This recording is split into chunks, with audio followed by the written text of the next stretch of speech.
ஓதுனா நன்மைங்கிறமே அர்த்தமே தெரியாவிட்டாலும் அல்ஹம்துன்னு ஒருத்தன் சொன்னானே, ஆனால் அவன் அரபி மொழி அறியாதவனா இருந்தாலும் சரி, குர்ஆனை ஓதும் போது அல்ஹம்து சும்மா அல்ஹம்து போற போக்கில் சொல்றது இல்ல, குர்ஆனை ஓதும் போது அதில் அல்ஹம்து இல்லாஹி ஓதுனானே ஆனால் அல்ஹம்து சொன்னதற்கு 5 நன்மை கிடைச்சிரும். ஒவ்வொரு எழுத்துக்கு 5 நன்மை கிடைச்சிரும். அதுதான் அர்த்தமே தவிர அதனுடைய மீனிங் கருத்தை எல்லாம் விளங்கி ஓதுனா தான் இந்த நன்மை அப்படி அர்த்தம் கிடையாது. எதை வச்சு சொல்றோம்னு கேட்டா, எந்த ஹதீஸை இதுக்கு ஆதாரமா காட்டுகிறார்களோ அந்த ஹதீஸில் இருந்த இந்த கருத்தை விளங்க முடியும். எப்படி சொல்றாங்க ரசூல் ஸல்லல்லாஹு அலைஹி வஸல்லம், யார் அல்லாஹ்வுடைய கிதாபில் இருந்து ஒரு எழுத்தை ஓதுகிறாரோ அவருக்கு ஒரு நன்மை அவருக்கு இருக்கிறது.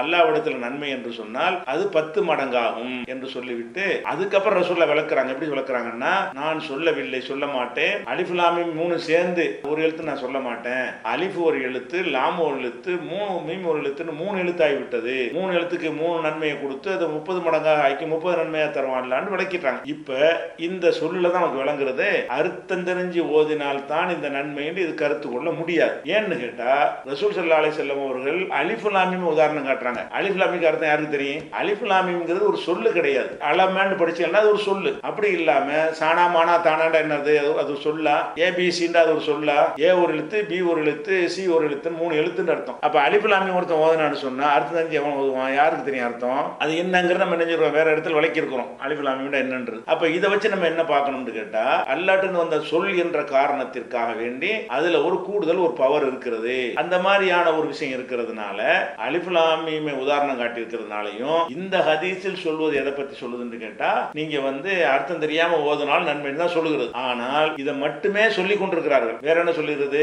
குர்ஆனை சிந்திக்க மாட்டார்களா, அல்லது உள்ளங்கள்ல எதுவும் போட்டிருக்குதா அப்படின்னு நல்லா கேட்கிறோம். அப்ப குர்ஆன் என்பது படிப்பதற்கும் சிந்திப்பதற்கும் கருத்தை உணர்வதற்கும் அதன்படி அமல் செய்வதற்கும் உள்ள ஒரு வழிகாட்டு நெறிதான் குர்ஆன் என்பது. அப்ப சிந்திக்க சொல்லி அல்லாஹ் சொல்லி இருக்கும் பொழுது அதை ஒரு பயனற்றதாக அல்லாஹ் ஆக்குவானா? ஆக்க மாட்டான். அப்படிங்கிற ஒரு அர்த்தத்தில் பார்க்கும் பொழுது இதுகளையும் சேர்த்து சொல்லணும். அப்படி சொல்லி இருந்தால் இந்த சகோதரர் சொல்ல மாதிரியான பல சிறுக்கு விதத்துகள் அழிஞ்சுதான் போயிருக்கும். நீங்கள் யாரை அழைக்கிறீர்களோ யாமனால் வரைக்கும் அழைச்சாலும் செவிவர மாட்டார்கள் அப்படின்லாம் ஒரு வசனத்தை அவனை அர்த்தம் தெரிஞ்சு படிச்சான்னு வைங்க, அவன் எப்படி தர்கா இதெல்லாம் வச்சிருப்பான்? அது சொல்ற விஷயம் கரெக்டா இருக்கிறது. அதனால குர்ஆனை பத்தி சொல்லும் பொழுது எழுத்துக்கு நன்மை என்பதை நீ உள்ளது அதையும் சொல்லுங்க.